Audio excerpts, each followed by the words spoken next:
Exactement, bonjour. Aujourd'hui, mesdames et messieurs. Je suis Sébastien Tison, effectivement, comme le disait Yvon, je suis responsable des ventes sur la partie grand format pour HP en France. Et on va discuter un petit peu des tendances sur le marché du grand format. Juste, je vais faire un petit peu comme avec Kodak juste avant. Qui est déjà équipé d'un matériel grand format, type impression géante, HP Latex par exemple? Personne n'a ça? Ok. Merci beaucoup. Oui, on est tous conscients, je pense, ici que en tant que société, on a besoin de croissance, on a besoin de se diversifier, on a besoin de trouver des nouvelles niches, des nouveaux marchés. Et le grand format, c'est inépuisable dans ce sens-là. C'est-à-dire que les possibilités sont infinies, on le sait, on passe de plus en plus de médias, on passe de plus en plus d'applications différentes dans ce type d'impression-là. Et aujourd'hui, l'idée, c'était un petit peu de vous montrer les dernières tendances et là où on peut trouver de la croissance.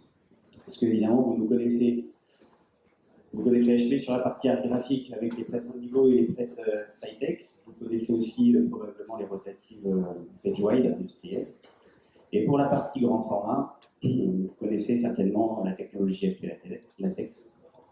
La technologie PageWide XL est un peu moins connue, je vais vous en parler un tout petit peu. Et la technologie HP Stitch qu'on vient juste d'introduire sur le marché, c'était à Fespa il y a quelques jours, quelques semaines. Voilà. Mais je n'ai pas envie de parler de machines, je vais juste vous dire un peu comment on utilise les machines et quelles sont les technologies qu'on a développées pour vous permettre de créer de nouvelles choses pour vos clients. Ça, c'est une technologie qu'on a sortie l'an dernier. C'est la technologie latex hybride. Donc là, on imprime sur des médias et des supports rigides, d'accord, en plus du roll-to-roll qu'on savait déjà faire depuis 2008, en HP Latex. Et alors, à quoi ça sert cette technologie? Même si vous le savez déjà, il est bon de vous dire un petit peu les tendances sur ces différents marchés. Évidemment, le point de vente, évidemment la signalétique extérieure, la vitrophanie, les salons, la décoration et l'habillage de véhicules. Alors sur ces marchés-là, vous le voyez certainement à la télé, avec le nombre d'émissions de décoration qui passent, la décoration, c'est évidemment le marché en plein essor. En plein essor, c'est lié au numérique, c'est lié au web, et c'est lié à un besoin de personnalisation. C'est un marché qui croît à plus de 17% d'année en année. Et le latex est très bien positionné pour ça, puisqu'une encre à base d'eau, on peut imprimer pour l'intérieur, aussi bien que pour l'extérieur. Et c'est très pratique pour la décoration. Et le mieux, c'est de vous montrer une petite vidéo. J'espère que le son va passer.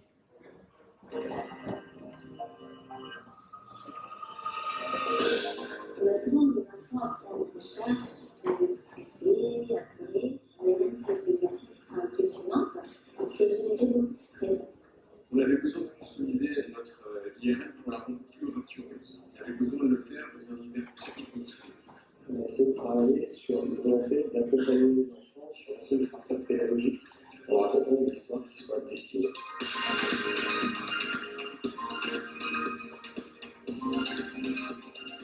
Travaillant avec le HP Latex depuis plusieurs années maintenant.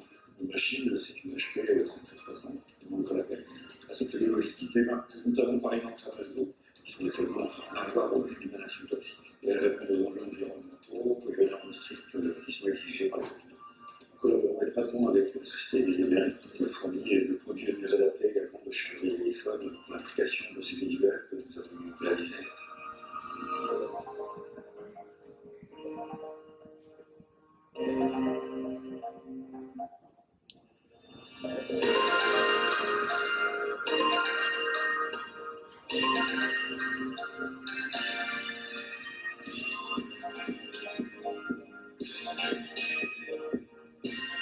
Ce projet nous tient à cœur parce qu'il rend service à l'enfant.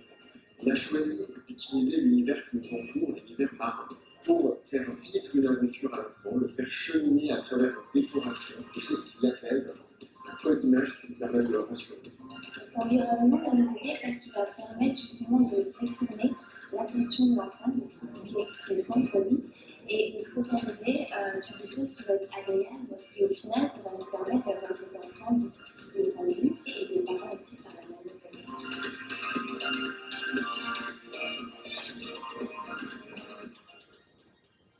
Voilà, c'est un exemple de ce qu'on peut faire. On appelle ça la print thérapie. Et on va continuer d'ailleurs sur le même concept avec la print pédagogie, puisqu'on va être capable d'imprimer maintenant dans les écoles. On a fait quelques projets comme ça en France.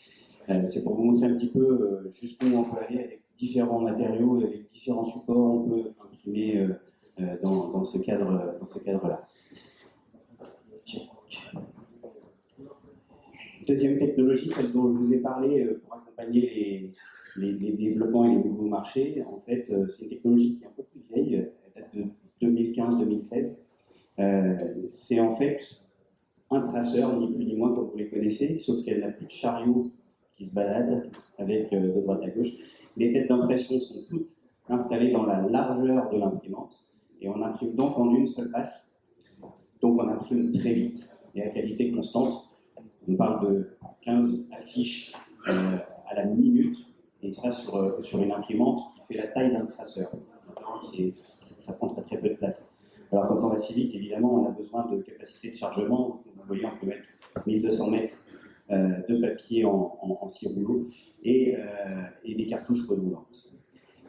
Et cette technologie, on l'avait sortie il y a quelques années pour faire à la base du CAD, du plan monochrome, du plan de couleur et de la carte SIV.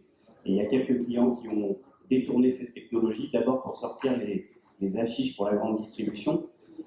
Il y a d'ailleurs la grande distribution qui s'est elle-même équipée parfois de ces machines-là pour imprimer leurs affiches très vite.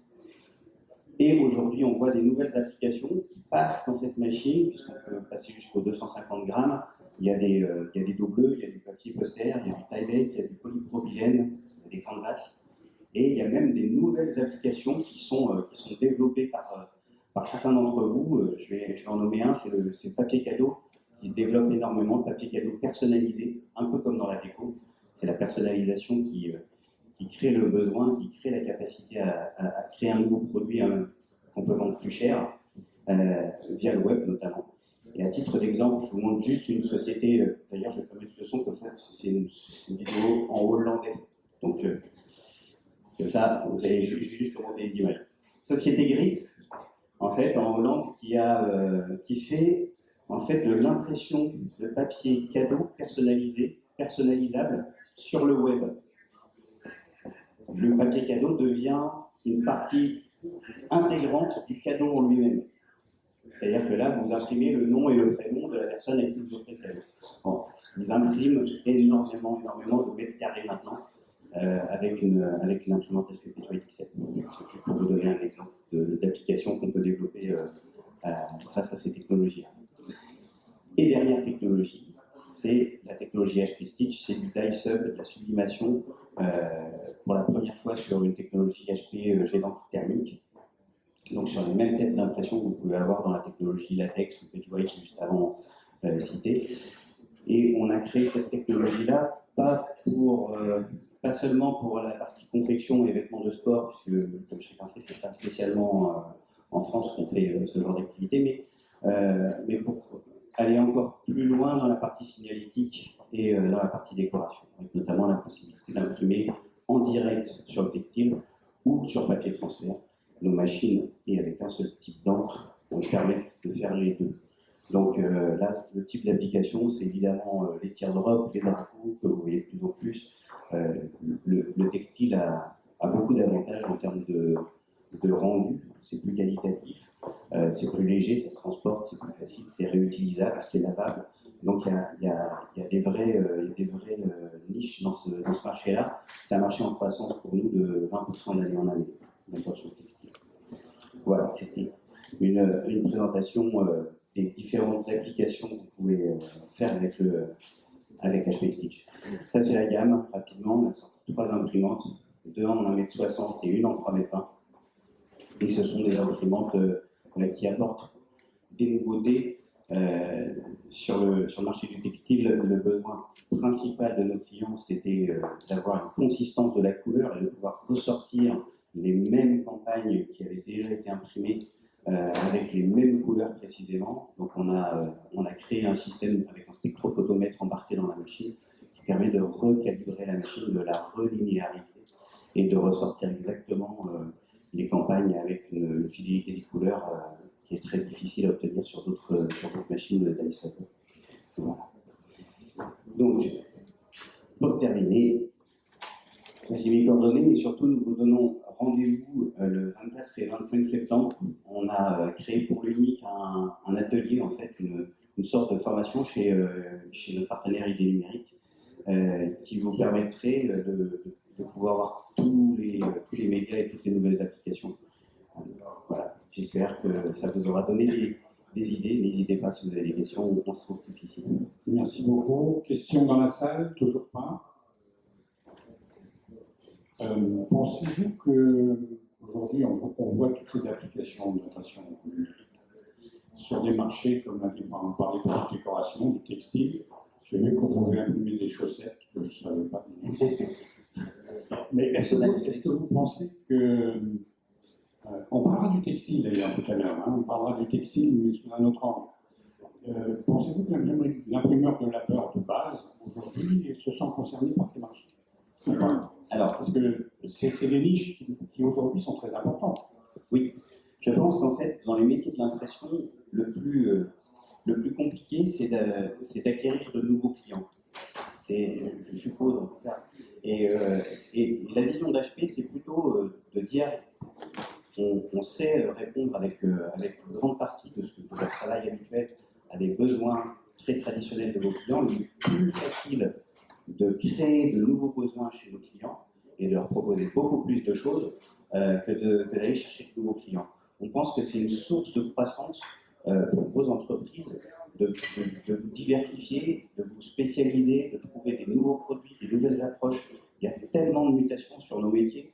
Le web et la personnalisation, ça a changé énormément de choses. Le numérique est arrivé en même temps et a fait que justement, on est capable maintenant de faire du personnalisé très vite, très beau, et pas cher. Donc on arrive à avoir des nouvelles applications avec différents médias qui peuvent être très intéressants pour un investissement qui est Et justement, est-ce que vous avez une estimation aujourd'hui du nombre, en pourcentage, du nombre d'imprimeurs équipés? Enfin, je parle de grand format numérique, je ne parle pas de recettes, qui sont équipés en grand format ou pas? Vous avez une idée ou pas? C'est difficile à dire. Non, on n'a pas d'idée. On sait qu'il y a une convergence des métiers, c'est-à-dire qu'on avait avant des prestataires d'impression grand format qui étaient vraiment spécialisés dans le grand format, et bien souvent vous sous-traitiez la partie grand format à des prestataires dédiés. On sait aussi que les reprographes ou les copy shops même s'équipaient pour venir Pour les sérigraphes. Ouais, exactement. Il est très difficile de quantifier tout ça. Aujourd'hui, en termes de marché, non, je ne saurais pas vous dire quel est le pourcentage d'équipés. Ok, merci. Merci beaucoup. Toutes les questions? Non. Le soleil arrive. Merci. Nicolas?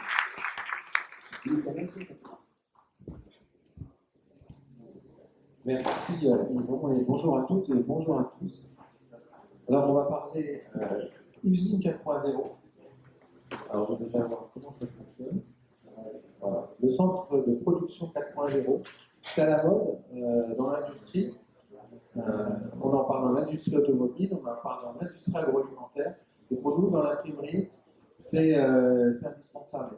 Parce qu'aujourd'hui, pour faire la course en tête et se différencier, c'est clairement sur les flux industriels et sur la production qu'on peut faire l'écart. Il y a sans doute des amateurs de golf dans la salle, et tous les amateurs de golf savent bien qu'un all-in-one, c'est-à-dire mettre la balle directement dans le trou, généralement sur une compétition, ça fait gagner. C'est un avantage comparatif majeur, on le tente, et quand on réussit ce coup-là, généralement on a gagné. L'usine 4.0, c'est exactement la même chose. Changer, adopter des nouveaux principes et des nouveaux process de production, ça donne des avantages majeurs qui permettent aux entreprises de se différencier, d'évoluer, quand d'autres entreprises, malheureusement, ne se développent pas aussi bien. Surtout sur des marchés aussi compétitifs que les nôtres. Alors, si on s'intéresse à un workflow traditionnel sur une imprimerie, on va dire une imprimerie feuille, qu'est-ce que l'on constate? On a différentes étapes de production qui vont être le pré-presse, qui vont être l'impression, qui vont être, alors pour ce qui nous concerne chez MGI, l'ennoblissement, c'est-à-dire le vernis, relief ou à plat, la dorure à chaud, la découpe. Et à chacune de ces étapes, on a des feuilles, on a des tire-palettes, on a des opérateurs, on a des ateliers ou des parties d'usine, on a des machines. Et en fait, notre produit, qui est une feuille et une plaque au tout début, il va circuler dans l'usine. Ça va prendre un certain temps. À certaines étapes, on va s'arrêter. On va peut-être faire 2 jours. On va peut-être envoyer une palette chez un sous-traitant pour faire une dorure ou un vernis. Et tout ça, c'est un flux très compliqué, très long, avec des temps masqués, des temps de cycle qui ne sont pas toujours maîtrisés. D'où des coûts, d'où une difficulté à gérer, et d'où des difficultés aussi à anticiper les coûts des délais et une réactivité par rapport au marché, d'autant qu'on est sur des tendances qui sont de plus en plus type ligne et Kanban, où les gens veulent tout de suite, rapidement, dans les plus justes délais, voire avec la donnée variable ou de la personnalisation. Alors, le workflow Print Factory 4.0 de MGX, c'est quoi? C'est de se dire, on va réimaginer, réinventer le concept de flux d'entreprise au travers d'un concept où on va intégrer sur une ligne de production les différentes étapes. Les différentes étapes, c'est quoi? C'est l'impression, c'est le vernis de D3D, c'est la dorure à chaud, c'est l'hologramme numérique, c'est des encres fonctionnelles, clairement pour faire du smart packaging, pour avoir des imprimés communicants, et puis pourquoi pas la découpe, pour en fait sur un flux unique avoir une gestion de production totalement optimisée. Sur des marchés aussi différents que le packaging et l'emballage, l'imprimerie commerciale, la livre d'édition, mais également sur des marchés qu'on adresse déjà avec ces technologies, qui sont l'étiquette adhésive, le flexible packaging, le film et les thermorétractables, puisque ce concept d'Industrial Print Factory, dans la bobine roll-to-roll, ça existe déjà, puisqu'on a déjà des lignes de production qui sont commercialisées, où on a l'impression de la flexo, du corona, du vernis, de la dorure, de la découpe, du double rembobinage, qui permettent à la fin de sortir avec des bobines et des bobineaux déjà utilisables par le client final. En feuille à feuille, ça n'existait pas.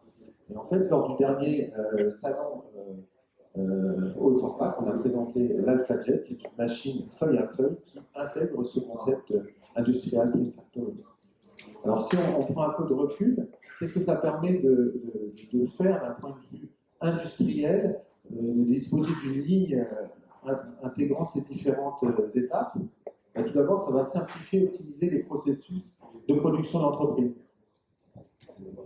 On part de feuilles et sur la marge de la machine, à la recette, on va avoir des feuilles où il y aura l'impression, d'ennoblissement, d'électronique imprimée, du vernis, relief, etc.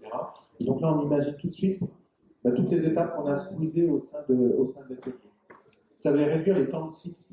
Les temps de cycle réels, on ne les connaît pas vraiment dans une entreprise. Parce qu'il suffit qu'il y ait un peu de sous-traitance. Il suffit qu'il y ait un client qui ait décalé une production d'un atelier à l'autre, et là, ça devient plus compliqué. Ça va réduire le nombre d'opérateurs nécessaires, parce qu'effectivement, quand sur une ligne, on a toutes ces étapes, on n'a pas toutes les personnes dans les différents ateliers sur les différentes machines. Ça va réduire la surface au sol nécessaire pour réaliser des étapes diverses. Ça, c'est pas quelque chose qui est accessoire, c'est quelque chose qui est très important, notamment demain dans les bilans carbone des entreprises. Et réduire la surface au sol à périmètre équivalent ou supérieur. Ça va permettre également de réduire les temps de production, de supprimer le temps de calage et la gâche, puisqu'on est sur des process, nous, qui sont, on verra sur le schéma de la machine, qui sont des process numériques, avec des calages à la volée, pilotés par un scanner qui scanne chaque pose et qui est piloté par intelligence artificielle, et donc qui permet d'avoir des calages automatiques. Ça va supprimer les ruptures de charge technique. Donc ça, c'est tous les transferts au sein de l'atelier et puis la gestion de la sous-traitance. Ça va supprimer le recours à la sous-traitance. Les consommables intermédiaires, plaque, cliché, forme dans un flux 100% numérique, on n'en a pas besoin. Ça facilite la gestion d'un retour sur investissement. Et en fait, ça permet une réelle mise en œuvre de données variables et versionnées. Alors, la donnée variable, tout le monde en parle. C'est pas toujours quelque chose de vraiment réel dans les entreprises parce que les clients n'ont pas forcément les bases de données variables. En revanche, il y a quelque chose qui marche très bien, c'est le versionning. Et le versionning, c'est de faire 50 versions d'un packaging, 10 versions d'une couverture de magazine, et ensuite de les mélanger en logistique sur les palettes pour qu'en magasin, le client ait l'impression que tous les produits sont différents. Donc le all-in-one, c'est vraiment une très forte valeur ajoutée sur une ligne de production. Si on s'intéresse enfin à un processus traditionnel, on va avoir une presse offset, de la sérigraphie et de la dorure à chaud.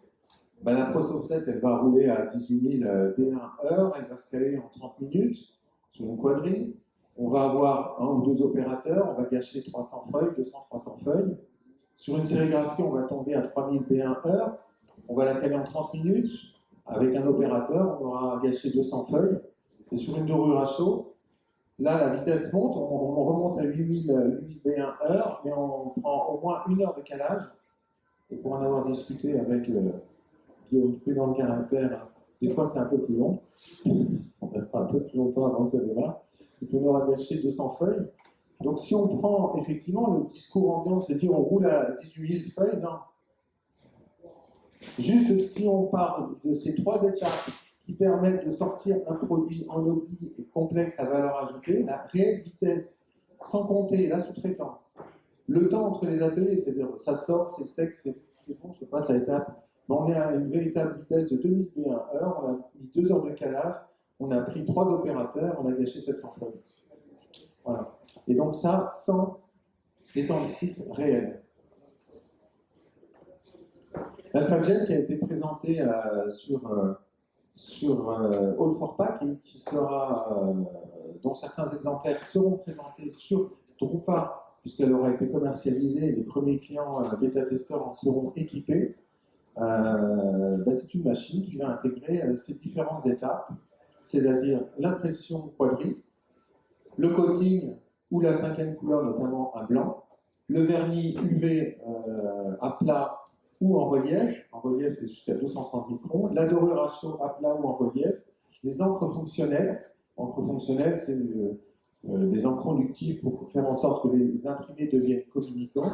L'hologramme numérique, c'est une technologie low cost d'hologramme qui permet, sans avoir les coûts de matrice actuels des hologrammes, de faire de la sécurisation à bas coût, et ça séduit énormément les donneurs d'ordre. Et puis pourquoi pas un jour la découpe, mais ça c'est pas encore à l'ordre du jour. Avec une innovation majeure sur cette machine, sur cette ligne de production, c'est son passage papier circulaire. Alors comme sur toute presse offset, vous avez une marge et une recette en format B1.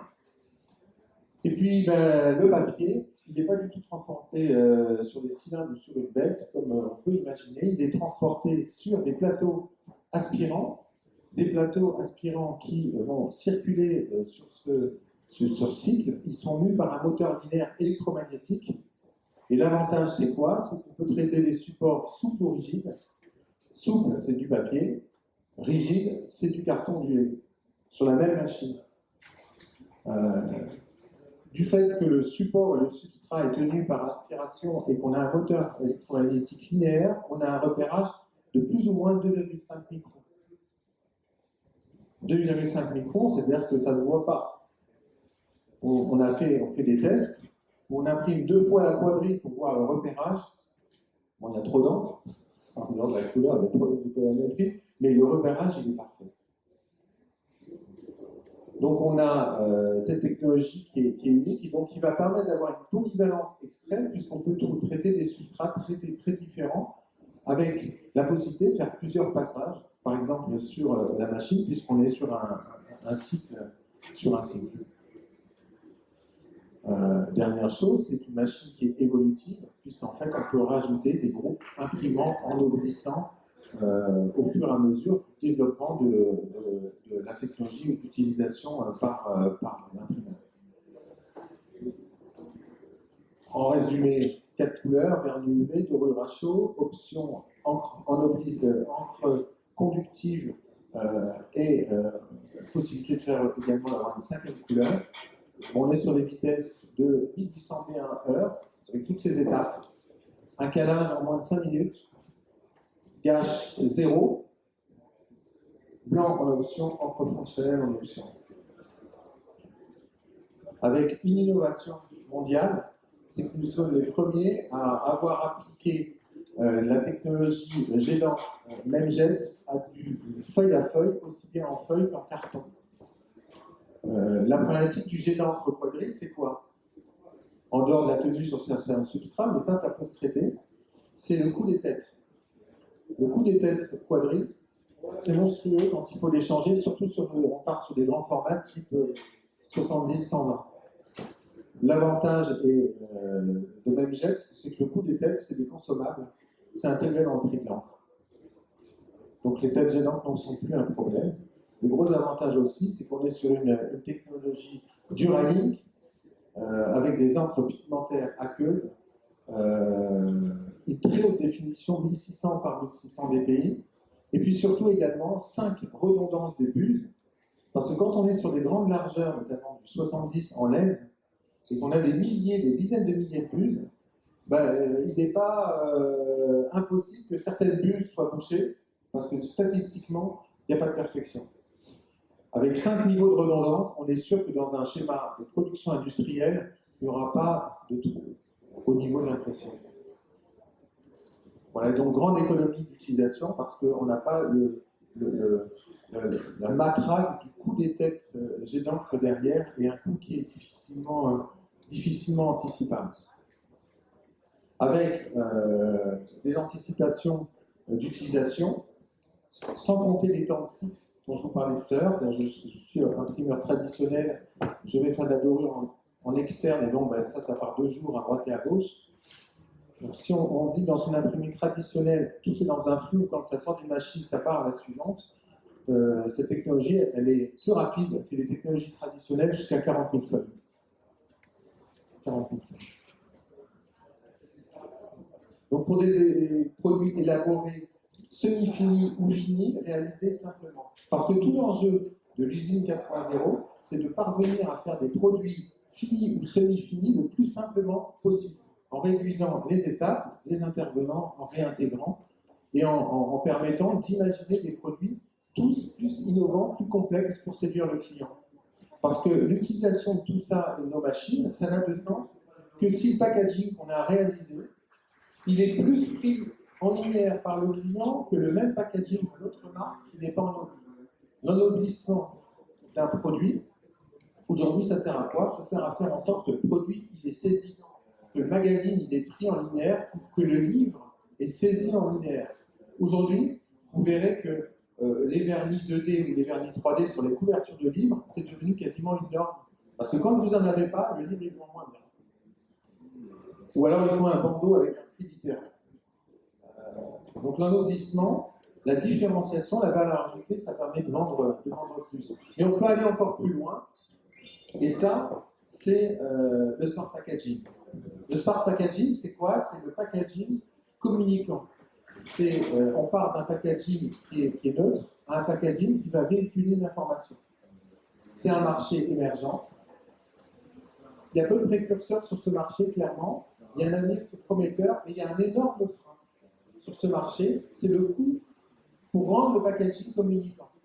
Si on n'a pas de solution low cost pour rendre les packaging, les imprimés, les étiquettes communicantes, ça ne marchera pas.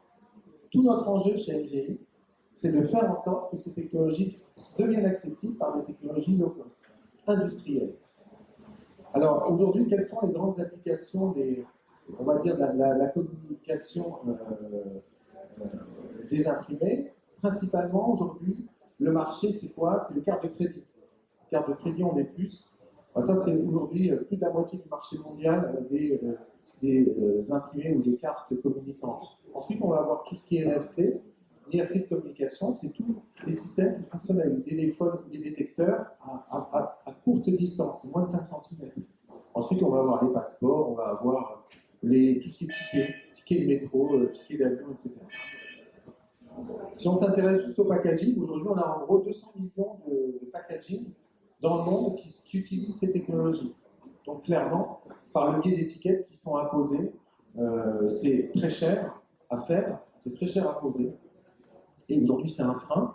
Les anticipations à 2029, c'est qu'on va passer de 200 millions à 6 milliards.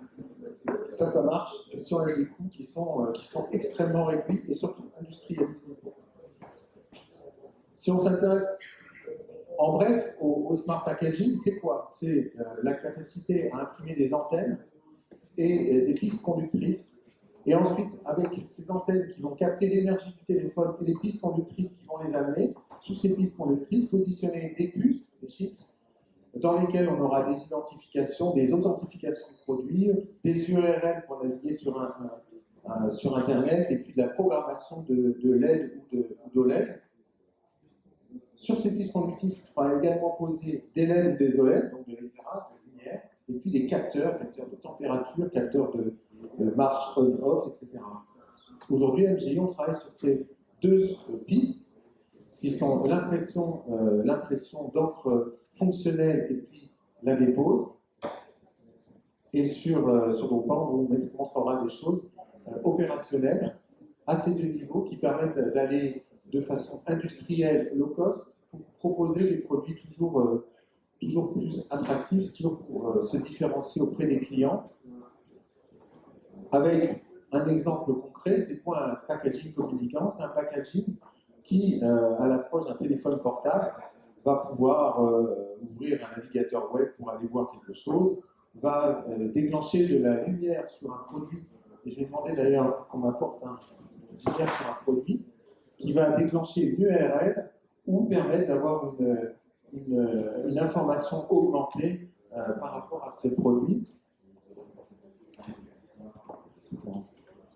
Alors, voilà, un type d'application, alors là c'est pas automatique et pour téléphone portable, c'est quoi? C'est intégrer des lumières qui peuvent s'allumer au passage de quelqu'un, qui peuvent se déclencher si le produit est volé, ça peut indiquer combien de fois à un moment donné on a utilisé un parfum, et cette information peut intéresser un parfumeur pour savoir que son parfum qui a été acheté à Dubaï, il a été utilisé à Paris, et il est utilisé 2 fois par semaine par exemple, si on met ces capteurs sur les bouchons de parfum. Ça peut aller très loin. Et ce sont de vraies attentes de marque pour suivre les clients, anticiper les demandes, et sur des applications qui sont du marketing, qui sont de la logistique, mais qui sont également de l'authentification et de la sécurisation de produits. Il y a vraiment 3 types d'applications de l'électronique imprimée. Et je conclurai en disant une chose, c'est ces technologies, l'industrie 4.0, c'est quoi? C'est faire la course en tête. Clairement, aujourd'hui, on est dans un monde, si on ne fait pas la course en tête, ben, il n'y a pas d'avenir. Et je croise les doigts parce que la semaine prochaine, au Mans, nous aurons une voiture engagée, MG Konica Minolta. Elle était à Indianapolis et là, on espère qu'elle va bien se positionner et qu'elle aura fait la course en tête. Merci Nicolas. T'es bavard, il n'y a rien à faire. Il n'y a rien à faire. Enfin bon. C'est la passion. Ouais. Juste une question, Nicolas. Il y a une question dans la salle? Oui, il y a une question là maintenant. Ah, très bien, une question dans la salle. J'apporte le micro. On parle beaucoup actuellement de RGPD, et c'est vrai quand on voit ces produits connectés qui suivent les consommateurs, comment arrivez-vous à prouver en fait le respect de cette réglementation? Ce sont les grandes marques qui mettront ça en place au travers des packaging qui respecteront la RGPD. On n'a aucun problème pour vous dire que demain, LVMH qui intégrera ces technologies, Coca-Cola qui intégrera ces technologies aura respecté la loi, parce que ce sont les entreprises qui respectent la loi. Aucun problème. Aucun problème. Et effectivement, c'est quelque chose à prendre en compte dans la mise en place de la campagne ou dans l'intégration des informations qui vont circuler par rapport aux produits. Et effectivement, c'est une vraie problématique qui doit être intégrée. Parce que cette problématique, elle va encore plus loin. Hein. C'est aussi le big data qui est derrière. Parce que le deuxième enjeu derrière l'électronique imprimée et le smart packaging, c'est big data. Et demain, c'est clair qu'un imprimeur qui va parler big data, qui va parler traçabilité, authentification, marketing, ben, ce ne sera pas le même imprimeur qui va dire je vais vous faire un très bel étude de ce produit. Oui, je voulais simplement revenir avec une entreprise qu'on ne connaît pas très bien en Europe, on le disait. rencontrés, et on va les rencontrer là bientôt à San Diego. C'est Memjet qui développe du jet d'encre de manière assez intéressante. Vous avez aussi des algorithmes, je connais Camille Volta qui fait des machines. Le jet d'encre est pour vous la technologie de demain chez MJ. Je suis toujours aussi curieux. Le jet d'encre est l'une des technologies qui nous permettra de proposer des solutions à très forte valeur ajoutée. Avec là aussi une vraie question sur les jets d'encre. Il faut une technologie qui, au niveau du coût des têtes, du coût de remplacement des têtes, est accessible. Parce que si la technologie, au moment de remplacer les têtes, est extrêmement onéreuse et coûteuse, difficilement anticipée, Les encres sont coûteuses, les têtes sont coûteuses. là, il y a un vrai problème. Et là, on est aussi dans la vraie question qui est de se dire, attention, un coût, c'est quoi? Un coût, dans le jet d'encre, c'est aussi les têtes. C'est un coût d'un produit, il y a le coût de cycle. Le coût de cycle, on n'anticipe jamais.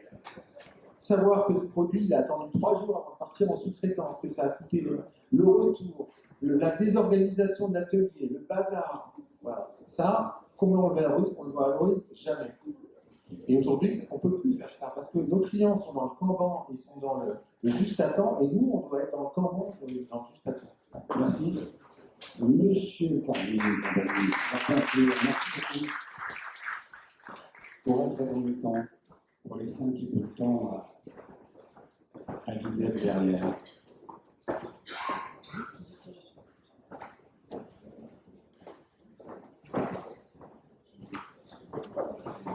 Bonjour à toutes et à tous, ravi d'être avec vous cette année encore.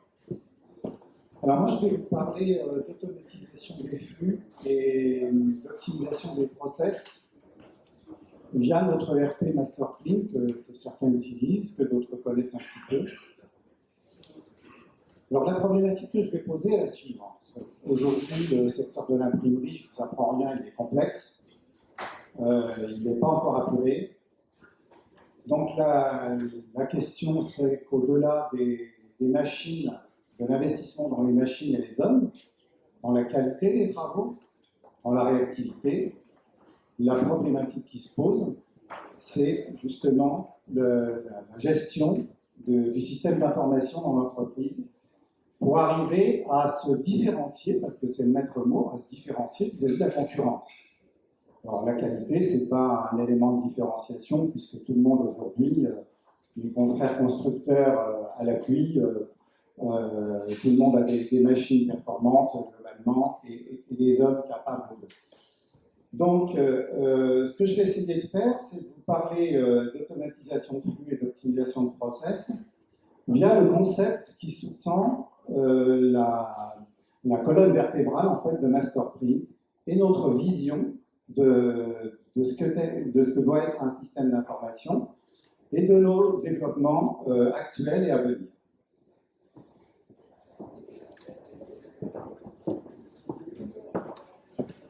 Alors, le concept de MasterPrint s'appelle IO6, comme Interactive, Optimized and Communicative Information System.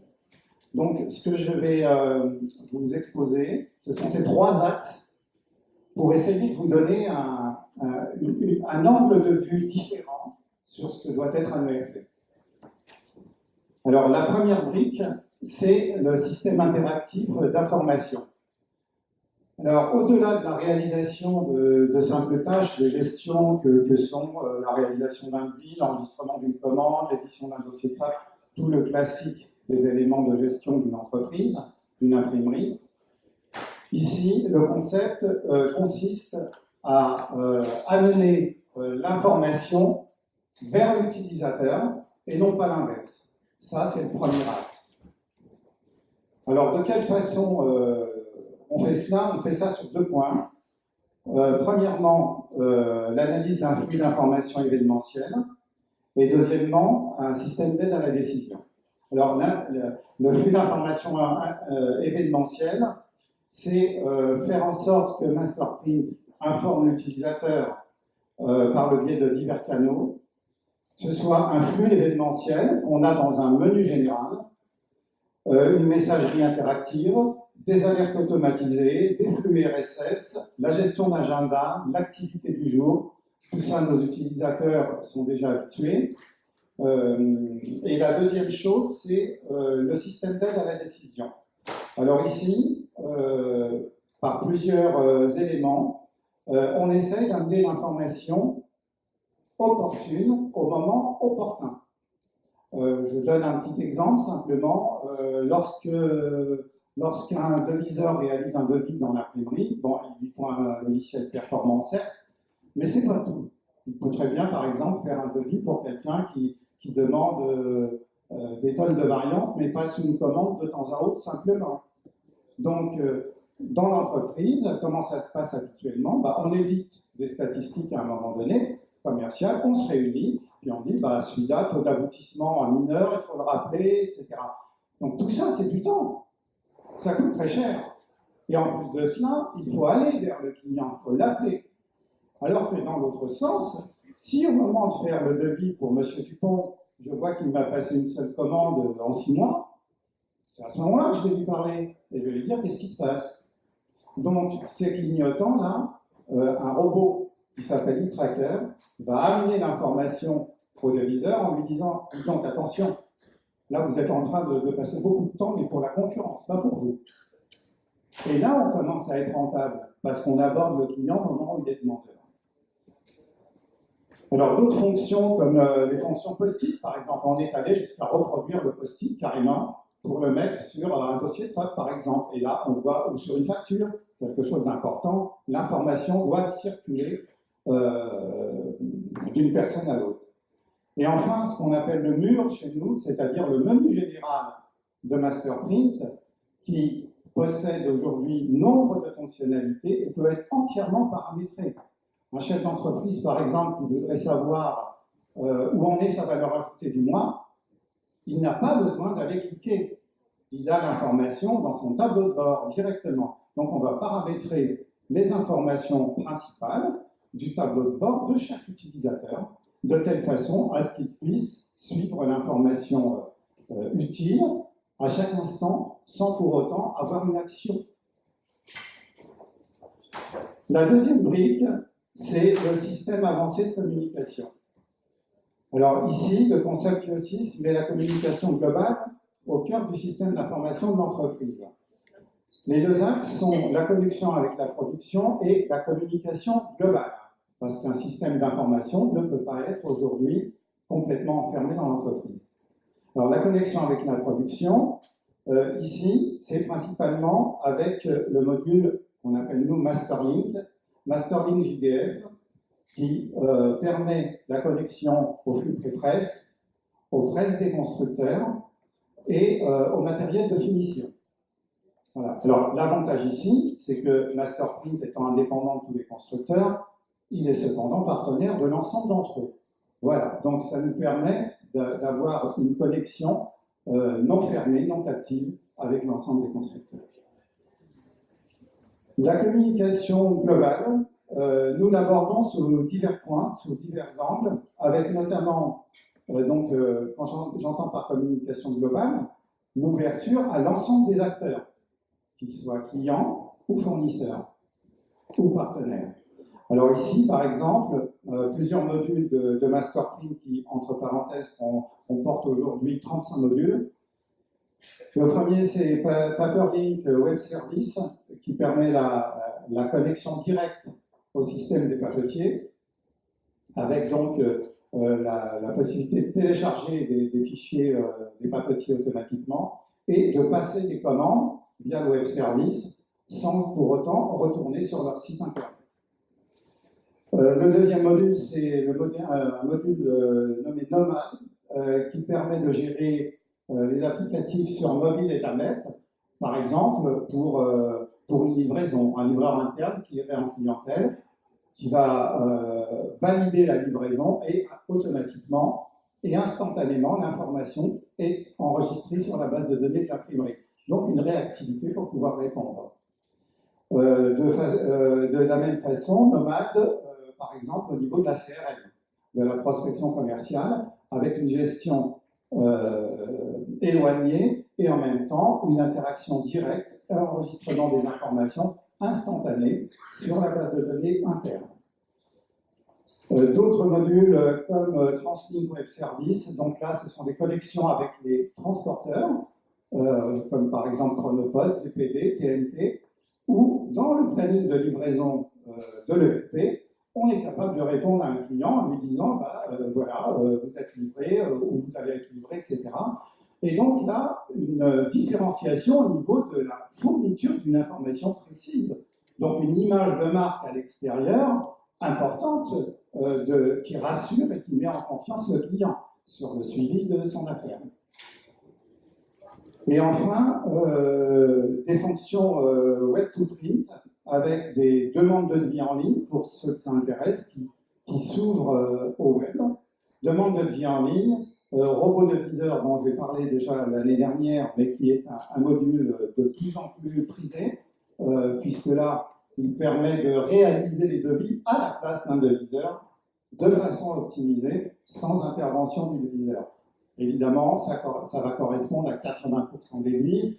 Je ne parle pas des devis tout à fait spécifiques où là, on a besoin d'une technicité. Mais aujourd'hui, nombre d'imprimeries utilisent cela pour leurs donneurs d'ordre qui sont gourmands en termes de devis, ou des agences de com, par exemple, avec qui on sait certainement le nombre de devis et le temps qu'on va y passer, mais absolument pas la rentabilité. Là, le robot fonctionne H24 et sans se fatiguer. Donc, on voit passer simplement le flux des commandes. Derrière cela, d'autres robots et automates que nous avons développés en lien avec la fabrication, le lancement du pré-presse, etc. Je vous inviterai à prendre une documentation pour ceux que ça intéresse tout à l'heure. Enfin, la dernière brique concerne l'environnement de développement et les traitements optimisés. L'environnement utilisateur et les traitements ici dans Masterprint sont optimisés pour une navigation intuitive, un gain de temps et des bénéfices substantiels au quotidien. Alors, pour nos utilisateurs et ceux qui ont pu comparer, je vous rappelle que les développements et les optimisations qui sont réalisées, notamment dans les programmes de devis et de lancement qui sont les plus gourmands en termes d'algorithmes, sont les plus rapides du marché. Et ici, pour cette dernière brique, nous avons deux étapes qui sont la navigation et les process optimisés et des traitements optimisés.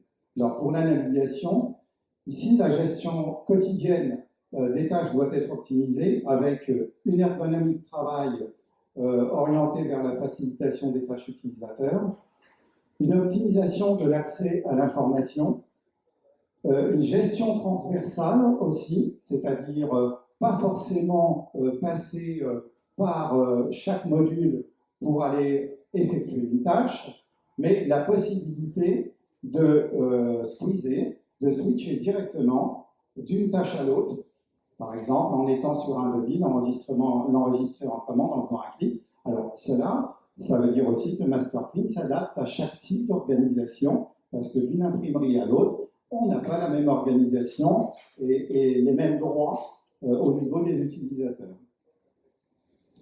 Le multifémétrage étendu, évidemment, qui permet d'ouvrir maintes fenêtres et de consulter des informations de façon simultanée, et non pas fenêtre par fenêtre en fermant la précédente. L'optimisation de la navigation fonctionnelle et une fonction EasyWork, par exemple, qui permet d'avoir une assistance à la réalisation des tâches. C'est-à-dire que depuis mon menu général, je sais pertinemment, sans faire un clic, si par exemple je suis amené à faire la facturation, je vois directement le nombre de dossiers qui n'ont pas été facturés. Donc tant que mon réservoir n'est pas vide, je n'ai pas fini mon boulot. Je sais d'avance sans aller sortir une statistique, comme d'habitude. Parce que cette information, on l'a dans tous les ERP, mais à chaque fois, il faut aller cliquer à droite, il faut aller cliquer à gauche.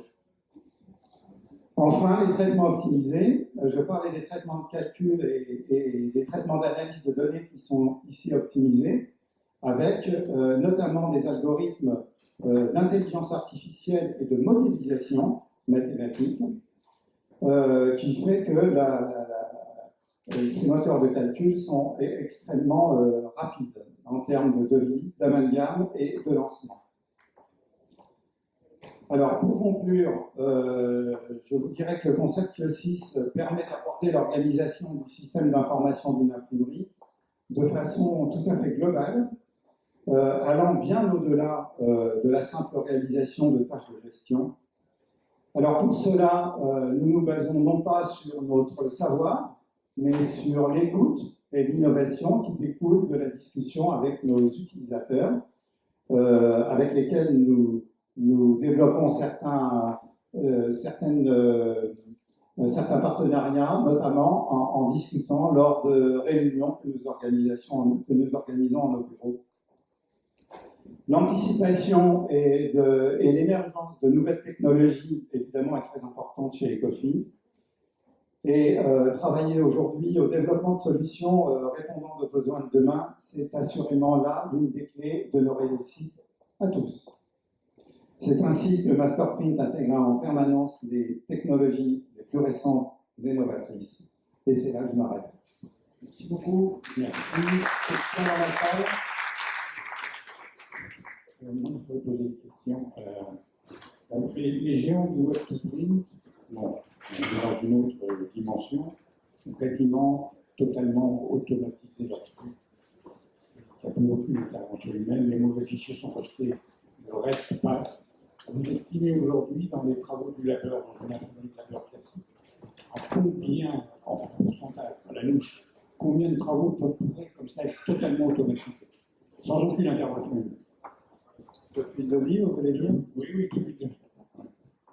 Je ne peux pas vous donner le chiffre comme ça, Yvan. C'est vraiment, moi ce que j'observe, c'est chez nos clients, par exemple, je parlais du robot de viseur tout à l'heure, on parle d'automatisation. Bon, la première question, c'est déjà, est-ce que j'ai la clientèle pour? L'exemple, c'est un client à qui j'ai parlé de ces robots et automates, qui me disait, Monsieur Kadri, c'est sympathique tout ça, mais moi, ça ne m'intéresse pas trop parce que je n'ai pas ces clients-là. Bon, bah, il savait que ça existait. 6 mois plus tard, il me recontacte et il me dit, voilà, j'ai décidé finalement de travailler avec 2 agences de com. Ce que je n'aurais pas fait avant. Parce que je sais ce que ça va me coûter, mais je ne sais pas ce que ça va me rapporter. Bon, là, en l'occurrence, en ouvrant à ces 2 agences de com, il regardait le flux passé, parce que le nombre de devis, en fait, ils s'en foutent. Ce qu'il regarde, c'est les commandes qui passent. Bon, aujourd'hui, il l'a ouvert à d'autres clients qui sont plus ou moins importants en termes de demande pour automatiser la chose. Donc moi, à mon sens, en tout cas, on ne prend pas le chemin inverse. Voilà comment je vais répondre à votre question. Le train du web, il est parti. Hein, donc pour ceux qui ne veulent pas le prendre, libre à eux. Mais malheureusement, je crains que ça soit périlleux pour le futur, parce que aujourd'hui, encore une fois, c'est un marché difficile, très concurrentiel. On n'arrive pas en disant, bah, écoutez, moi, mon produit vaut 10 000 €, s'il vaut 7 000 chez les autres, je m'en fous. Non, non, parce que le problème, c'est que les autres proposent quasiment le même produit. Donc, comment on fait pour être plus rentable? Alors, c'est sûr que quand on met des robots et qu'on peut ramener les hommes à des tâches de plus grande valeur ajoutée, c'est bien meilleur. Il n'est pas question d'ôter le travail des gens, mais de leur faciliter la tâche et de faire qu'au lieu de faire des tâches répétitives, parler du devis, moi je préfère voir quelqu'un appeler le client pour faire rentrer une affaire plutôt que de me passer du temps à faire des devis pour 10 000 de clients. Voilà, c'est une autre façon de faire. Donc aujourd'hui, non, le train il est parti et je vous incite tous à le regarder de très près parce qu'aujourd'hui, on en place et les imprimeries que nous équipons avec ces robots se développent très bien sur ces secteurs. Merci. Question, dernière question, personne? Faut que je passe la parole, je l'ai dit, je lui donnerai à 11h30. J'ai 6 minutes d'avance. Alors, si je peux dire juste un dernier mot, si vous me le permettez, vous me parliez de web to print. Alors, chez Ecofi, ce que nous développons, c'est la partie web to print avec demande de devis en ligne, donc travaux spécifiques. Et parallèlement, nous nous connectons avec des éditeurs de boutiques en ligne, puisque une fois la commande passée pour un travail standardisé, prétarifé, le problème, c'est que ces gens nous consultent parce qu'ils ont une boutique en ligne. Alors au départ, on est content parce qu'on fait une commande, 2 commandes, 3 commandes, et puis quand on arrive à 50 commandes, on dit, mon Dieu, il faut repasser tout ça dans le ERP pour le facturer, le livrer, etc. Suivre la chaîne. Donc là, l'intérêt, c'est d'avoir une connexion globale et de la penser en amont. Est-ce que ma boutique en ligne est connectable avec le ERP, parce que sinon, c'est une catastrophe derrière, et quand on arrive, bah, on change tout. Voilà, c'est toute la problématique. Merci beaucoup.